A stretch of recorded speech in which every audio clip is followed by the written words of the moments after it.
ஆரம்பிக்கிறதுக்கு முன்னாடி நம்ம துவா ஓதிக்கலாம். ரப்பி ஷ்ரஹ்லி சத்ரி வயஸ்ஸிர்லி அம்ரி வஹ்லுல் உக்தத்தம் மின் லிசானி யஃப்கஹு கௌலி.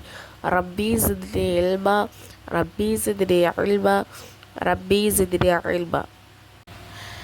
இன்றைக்கி படம் வந்து தீங்குக்கு பகரமாக நன்மை செய்தல். அதாவது நபிசல்லாஸ்லம் அவருக்கு யாராச்சும் தீங்கு பண்ணாங்க அப்படின்னு சொன்னால் அதுக்கு வந்து ஒரு காலம் வந்து என்ன பண்ண மாட்டாங்கன்னா அவங்களுக்கு வந்து பழி வாங்க மாட்டாங்க, அவங்கள வந்து பழி வாங்க மாட்டாங்க. அதுக்கு மாறாக அவங்களுக்கு நன்மையை தான் செய்யக்கூடியவங்களாக இருந்திருக்காங்க.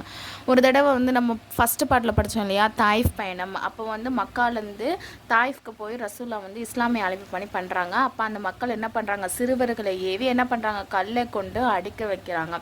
அதன் மூலமாக ரசூல்லாவே ரொம்ப காயம் ஏற்பட்டுருது. அவங்களே அப்படியே கீழே விழுந்துடுறாங்க. அந்த அளவுக்கு வந்து அவங்கள வந்து ரொம்ப காயப்படுத்துடுறாங்க. அப்போ அவங்களுடைய பணியாளர் யார், ஜைது பின் ஹாரிஸாவும் கூட தான் போயிருக்காங்க. அப்போ அவங்க என்ன பண்ணுறாங்கன்னா ஒரு தோட்டத்துக்கு அழைச்சிட்டு போய் அவங்கள போய் பத்திரமா வச்சுருக்காங்க. அப்போ வந்து ரசூல்லாட்ட கேட்குறாங்க, நீங்கள் தாயிஃப் மக்களுக்கு எதிராக ஏதாவது சாப விடலாம்ல, இவ்வளோ கொடுமைப்படுத்துகிறாங்க அவங்கள அப்படின்னு சொல்லும் போது ரசூல்லா என்ன பண்ணுறாங்கன்னா இவ்வளோ கொடுமைப்படுத்தினாலும் அது அவங்கள வந்து சபிக்காமல் என்ன பண்ணாங்க சொன்னால் மாறாக அல்லாட்ட துவா செஞ்சாங்க. அல்ல அவங்க வந்து தெரியாமல் அந்த தப்பு பண்ணிட்டாங்க, அதன் மூலமாக அவங்கள என்ன பண்ணிடாத, தண்டிச்சிடாத, மன்னிச்சிரு அப்படின்னு சொல்லிட்டு துவா செய்யக்கூடியவங்களாம் இருந்திருக்காங்க.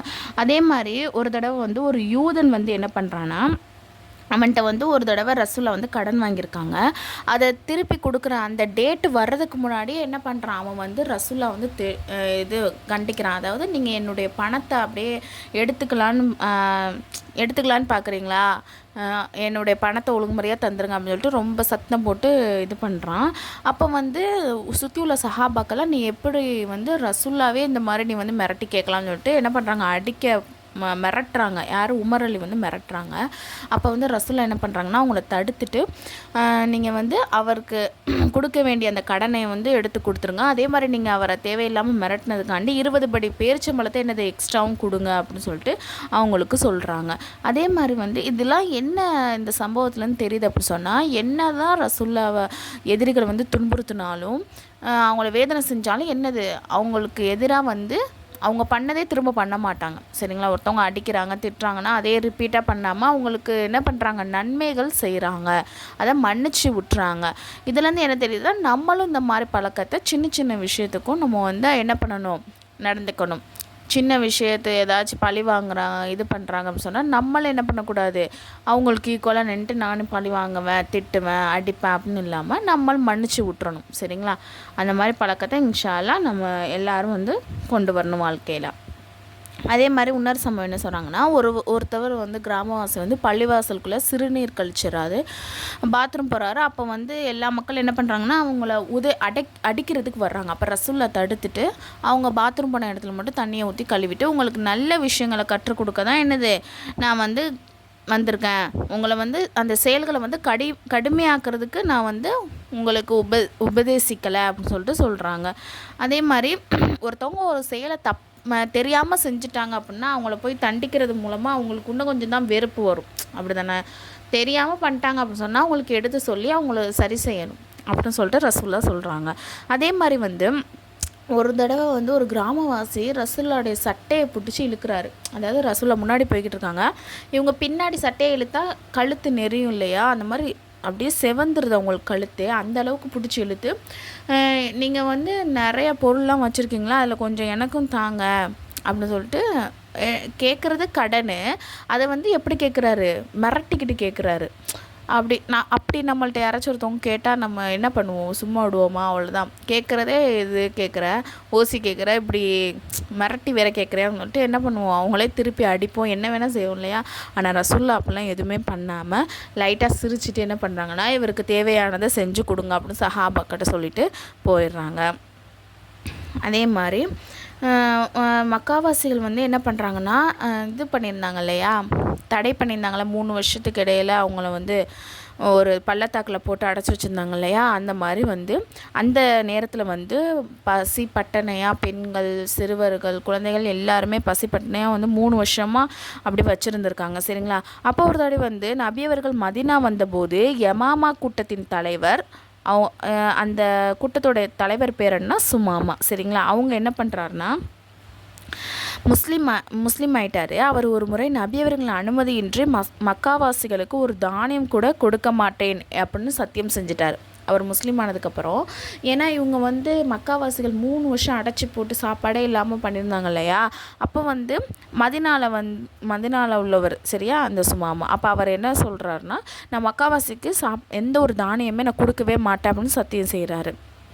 அப்போ ஒரு தடவை வந்து மக்காவாசிகளுக்கு வந்து ஒரு உணவு தட்டுப்பாடு ஏற்படுது. அப்போ நபியார்கிட்ட வந்து அவங்க வந்து எடுத்து சொல்கிறாங்க. அதாவது என்னென்னா, இறக்கப்பட்டு சரிங்களா, நபியவர் வந்து அந்த செய்தியை கேள்விப்பட்டு என்ன பண்ணுறாங்கன்னா, அந்த சுமாமா அவங்கள்ட்ட சொல்லி கொஞ்சம் தானியத்தை அனுப்பி வைங்க அப்படின்னு சொல்லி அவர் வந்து அனுப்பி வைக்கிறாரு. மக்காவாசிகள் அதன் மூலமாக இது பண்ணுறாங்க. இதில் என்ன தெரியுதுன்னா, 3 வருஷமாக எந்த ஒரு சாப்பாடுமே கொடுக்காம அந்த மக்காவாசிகள் வந்து முஸ்லீம்களை துன்புறுத்துனாங்க. அவங்களுக்கு ஒரு பஞ்சம் வந்து கேட்கும் போது ரசூல்லா அவங்க ரிப்பீட்டாக என்ன பண்ணியிருக்கலாம், பழி வாங்கியிருக்கலாம், அதெல்லாம் கொடுக்கக்கூடாது, கொடுக்காதீங்கன்னு சொல்லியிருக்கலாம். ஆனால் அப்படி பண்ணாமல் அவருக்கு வந்து அதாவது அதாவது சுமாமாவுக்கு வந்து என்ன சொல்கிறாரு, செய்தி அனுப்பி வச்சு உங்களுக்கு வந்து காஃபிர்கள் அதாவது மக்கா உள்ளவங்களுக்கு வந்து எனது தானியத்தை கொடுங்க அப்படின்ட்டு சொல்லியிருக்காங்க. மக்கா காஃபிர்கள் முஸ்லீம்களை வந்து பலவாறு துன்புறுத்தின. கடும் வெயிலும் என்ன பண்ணுறாங்க, சுடு மணலிலும் அவர்களை படுக்க வைத்தன. நீரில் வந்து அமுக்கி கொடுமைப்படுத்துகிறாங்க சரிங்களா. அது வந்து பாலைவனம் தானே. அப்போது உச்சி வெயிலில் அவங்கள என்ன பண்ணுவாங்களாம், மணலில் போட்டு வேதனைப்படுத்துவாங்களாம். அதே மாதிரி அடித்து காயப்படுத்தின, கொலைகளும் செஞ்சன. ஹல்ரத் கப்பாப் ரலியல்லாஹு அவர்களை வந்து என்ன பண்ணுறாங்க அப்படின்னு சொன்னால், எரியும் நெருப்பில் வந்து கங்குகள் மீது படுக்க வைக்கிறாங்க. யாரை, அல்லது கப்பாப் ரலியா. அதனால் அவங்களுடைய முதுகு கொழுப்பு உருகி வெளியேறியது. அவர்கள் காஃபிர்கள் மீது கடுஞ்சினம் கொண்டு அவர்களுக்கு சாபமிடுமாறு நபியவரிடம் கூறினார்கள். ஆனால் நபிஸல்லல்லாஹு அவர்களும் இதை கேட்டதுமே முகம் சிவந்து விட்டார்கள். வேறு சில முஸ்லிம்களும் சாபமிடும்படி கூறிய போது, நான் உலக மக்களுக்கு அருள் கொடையாகவே அனுப்பப்பட்டிருக்கிறேன், அவர்களுக்கு சிரமம் கொடுப்பவனாக அனுப்பப்படவில்லை என்று கூறி மறுத்துவிட்டார்கள். இவ்வளோ துன்புறுத்துகிறாங்க. இவ்வளோ துன்புறுத்தும் போது அப்போ எல்லாரும் சொல்கிறாங்க, அந்த கொடுமைப்படுத்துகிறாங்க இல்லையா, அவங்களுக்கு எதிராக சாபம் விடுங்க அப்படி சொல்லும் போது ரசூலுல்லாஹ் என்ன பண்ணுறாங்க, சாபம் விடுறதுக்காண்டி என்னை வந்து அல்லாஹ் அருள் அனுப்பலை, மாறாக மக்களுக்கு அருள் கொடையாக தான் என்னை அனுப்பியிருக்கான் அப்படி சொல்லிட்டு அந்த சாபம் பண்ணுறதை அவங்க மறுத்துடுறாங்க, சாபம் பண்ணலை. அபூ ஹுரைரா அவர்களின் தாயார் ஆரம்பத்தில் என்னது முஸ்லீம் ஆகலை. அவங்க வந்து நபியவர்களே என்ன பண்ணிக்கிட்டு இருந்தாங்க, திட்டிக்கிட்டே இருந்திருப்பாங்க. அதை கேட்ட அபூ ஹுரைரா அவங்க என்ன பண்ணுறாங்கன்னா, ரொம்பவே வந்து அவங்களுக்கு கவலை ஏற்படுது. அவர்கள் நபியவரிடம் வந்து தனது தாயாருக்காக துவா செய்யுமாறு வேண்டிக் கொண்டார்கள். நபிஸல்லல்லாஹு துவா செய்தார்கள். அதனால் மகிழ்ச்சி அடைந்த அபூ ஹுரைரா என்ன பண்ணுறாங்கன்னா, தனது வீட்டுக்கு ஓடி வந்து சென்றார்கள். அவர்கள் சென்ற சமயத்தில் தாயார் என்ன பண்ணுறாங்க, குளித்து கொண்டிருந்தார்கள். குளித்து முடித்த பின், அல்லாஹ்வை தவிர வேறு இறைவன் இல்லை என நான் சாட்சி கூறுகிறேன், முஹம்மது ஸல்லல்லாஹு அலைஹி வஸல்லம் அவர்கள் அவனது அடியாராகவும் அவனது தூதராகவும் இருக்கிறார்கள் என்று சாட்சி கூறுகிறேன் என்று கலிமாவை முடிந்து முஸ்லீம் ஆகிட்டாங்க. எதுக்கு ரசூல்லா வந்து சாபம் விடுறதை வந்து அவாய்ட் பண்ணியிருக்காங்கன்னு சொன்னால், ரசூல்லா கேட்டால் உடனே அந்த துவா கபுலாகும், அப்படி தானே. அவசரப்பட்டுட்டு சபிச்சிட்டோம் அப்படின்னு சொன்னால் அது ரொம்ப இதாயிரும் இல்லையா. அதனால தான் அந்த சபிக்கிற விஷயத்த ரசூல்லா வந்து ஒரு காலமே செஞ்சதில்லை. அப்போ வந்து என்னது, அபூ ஹுரைரா வந்து அவங்க வந்து இஸ்லாத்தை ஏற்காமல் இருந்திருக்காங்க. அவங்க ரொம்பவே ரசூலா திட்டிக்கிட்டே இருந்திருக்காங்க. அப்போ ரசூலாட்ட வந்து சொல்லும் போது, எங்கள் தாயாருக்காண்டி நீங்கள் துவா செய்யுங்கன்னு சொல்கிறாங்க. துவா செஞ்சுட்டு வீட்டுக்கு போய் பார்க்குறாங்க. அங்கே குளிச்சுட்டு அவங்க தாயார் என்ன பண்ணுறாங்க, களிமாவை சொல்லி முஸ்லீமாக ஆயிறாங்க.